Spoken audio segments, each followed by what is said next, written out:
Is the real estate market going to absolutely tank? Are we going to see a lot of foreclosures? Are we going to see home values drop significantly, just like the stock market and my stock portfolio?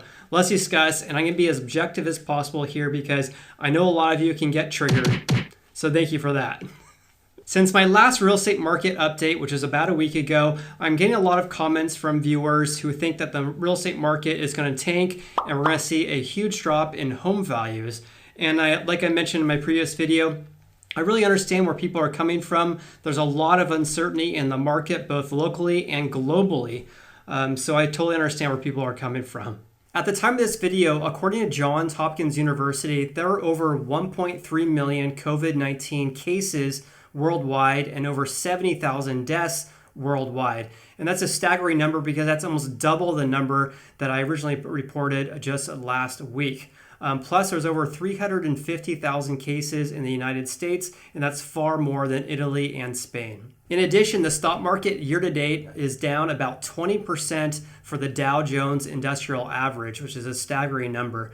But at the time of this video, the Dow Jones is up about 7.7% for the day as hopes grow that the coronavirus will stabilize soon. And let's hope it does. But in the meantime, please stay home and stay safe. Additionally, last week, a record 6.6 million Americans filed for unemployment benefit claims, and that crushed the previous record of 3.3 million Americans who filed for unemployment benefit claims just the week before.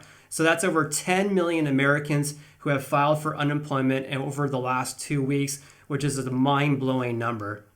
So take a look at this graphic that shows the increase of unemployment filings and how that compares over the last 50 years, which is absolutely mind-blowing. And by the way, if you want to keep up to date about these unemployment benefit filings, they do post that every morning on Thursday.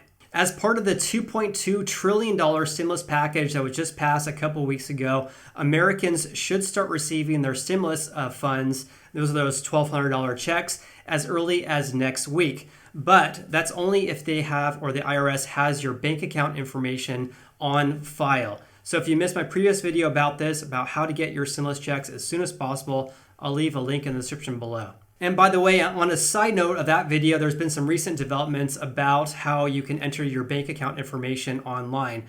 So if you are not required to file taxes and you don't receive Social Security benefits, you can go to turbotax.com and use their free stimulus registration for non-tax filers to give the IRS your up-to-date mailing address and direct deposit banking information.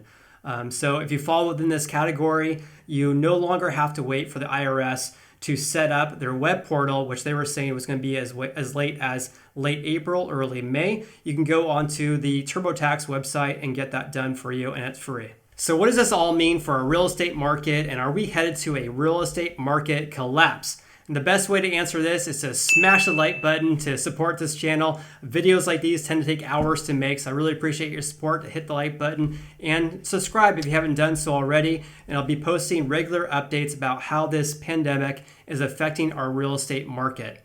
So stay tuned. In all seriousness, here's what's really going on in the real estate market today. And I really want to preface this by saying that I'm not going to be speculating on what I feel the market's going to be doing. Because if I speculate and I'm wrong, I'm going to be losing credibility. And so I'm really going to be reporting the data as we receive them. So I hope you understand that.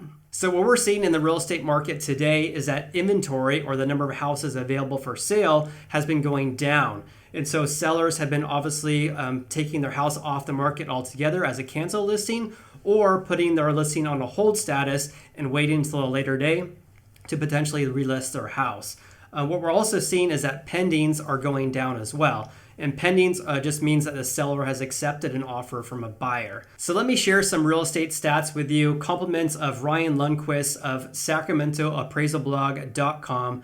He posts frequently about what's going on in our real estate market, especially in the greater Sacramento area. So I urge you to follow his blog as well as his YouTube channel. He does an excellent job of describing what's really going on in our real estate market. Listings placed on hold in the greater Sacramento area really shot up right around the time that Gavin Newsom, the governor of state California, issued his stay-at-home order in California on March 19th.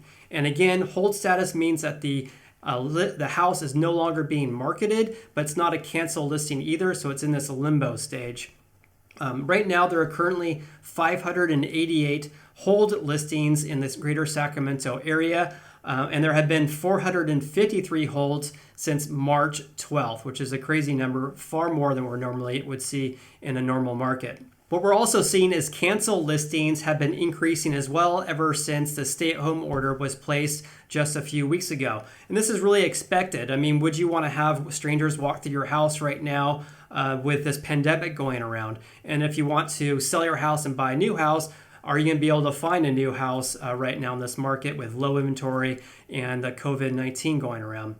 So some sellers are really just opting to wait it out and cancel listing now and then relist at a later date. In addition, pendings and new listings have decreased over the past 2 weeks. So pendings are down about 20% last week compared to 2 weeks ago. In my opinion, there's really no big surprises here. I mean, how many people really want to list their house right now with this pandemic going around? And how many people really want to have strangers walking through their house? I mean, I certainly wouldn't want people walking through my house right now. On top of this, at least in my county where I live in Sacramento County, we are not allowed to meet clients face to face. We're not allowed to do any open houses, and I'm not allowed to do any showings in Sacramento County. So that really limits the buyer pool and the buyer's ability to view houses. I don't know too many buyers who would buy a house through virtual means. For example, like buying a house through FaceTime, for example. I really don't see that really happening. At least a small percentage of the buyers out there, I see that happening, but the vast majority of the buyers really want to step foot within a house. This should all cause home sales to potentially decrease in the near term. I mean, right now we have low inventory. We have the inability in some counties and some cities for realtors who cannot show those houses to their clients. So that's really going to equate to fewer home sales. I can really see the headlines now in the next few weeks, and that's going to be something like this, where the home sales are absolutely plummeting and home sales going down drastically compared to last year. And this is really going to be a no-brainer. Their inventory right now is very low. People are taking their house off the market. We have the inability in some areas where we can't even show a house. So don't be surprised when you see this in the media that home sales have been absolutely plummeting, because they probably will. And if you're curious what mortgage rates have been doing, they've been all over the place the past couple of weeks. Currently, they're around 3.5%, which is close to an all-time record low. And check out those interest rates in the 1980s. Absolutely crazy. When my folks actually bought their house in the early 1980s, their interest rate was 15%. That's absolutely crazy, especially when you compare our interest rates now to 3.5%. So that 15%, by the way, is on par with the average credit card rates right now, which is absolutely crazy. On a national level, the National Association of Realtors, or NAR, reported that home sales actually declined and home prices increased in March of this year compared to March last year. And that's really no surprise either, because of inventory levels have been so low this year when you compare it to last year.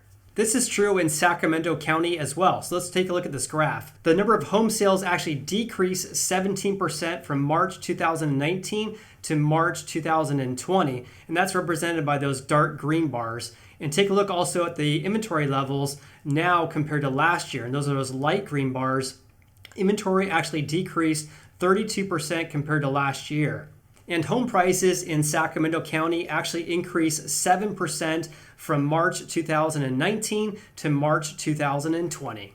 And it's really important to note here that these March sales are really activity from February. So March sales are really pendings from February before this pandemic really hit our area. And so remember, we had this stay-at-home order in Sacramento that occurred on March 19th. So these March sales are really what's happened in the previous month before this pandemic affected our area.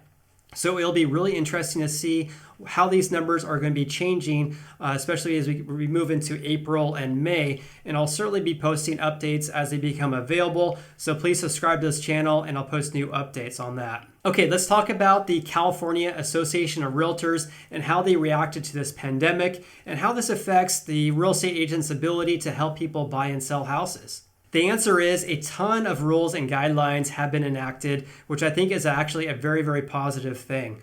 As you know, on 3/28 or March 28th, the U.S. Department of Homeland Security added real estate services as an essential service. This applies to both residential and commercial real estate agents in the United States.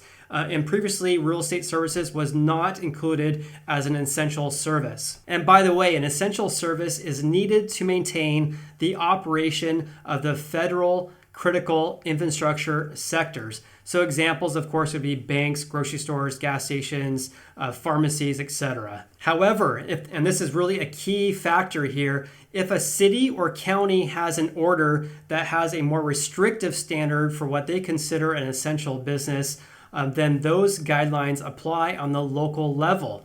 So what this means is that any city or county can decide to have more restrictive guidelines than what the U.S. Department of Homeland Security issues. For example, in Sacramento County, real estate agents are not allowed to show houses or meet clients face-to-face, and that's because they have more restrictive measures in place than what the U.S. Department of Homeland Security has issued. But that could change, and I'll certainly update you if that does change.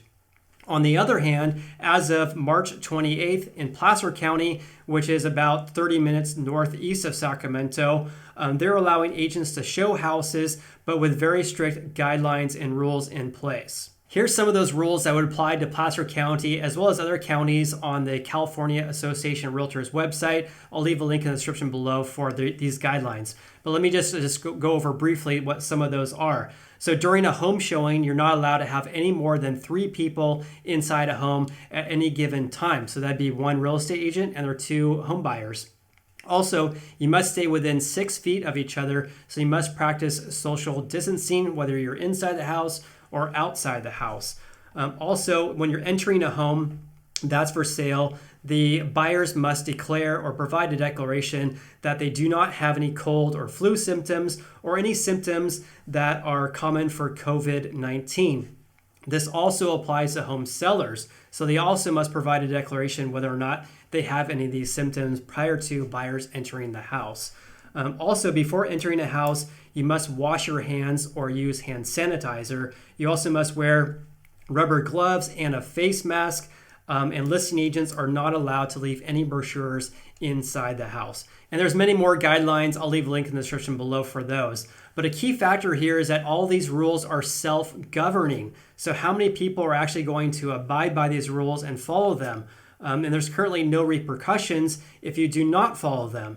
So what do you think about this matter? Do you think real estate services should be considered essential? Leave me a comment below with your thoughts on this. And CAR, or the California Association of Realtors, has a great website that they update on a daily basis that has information about real estate services, how they relate to this pandemic. And that website is carcovidupdates.org. I'll leave a link in the description below. But on that website, they also have a list of California county and local orders for how they view essential services. So you can look up your county to see what they consider as essential or not. Please subscribe and I'll keep you updated with new developments. Also, please hit the like button. That'll help support this channel. I truly appreciate that.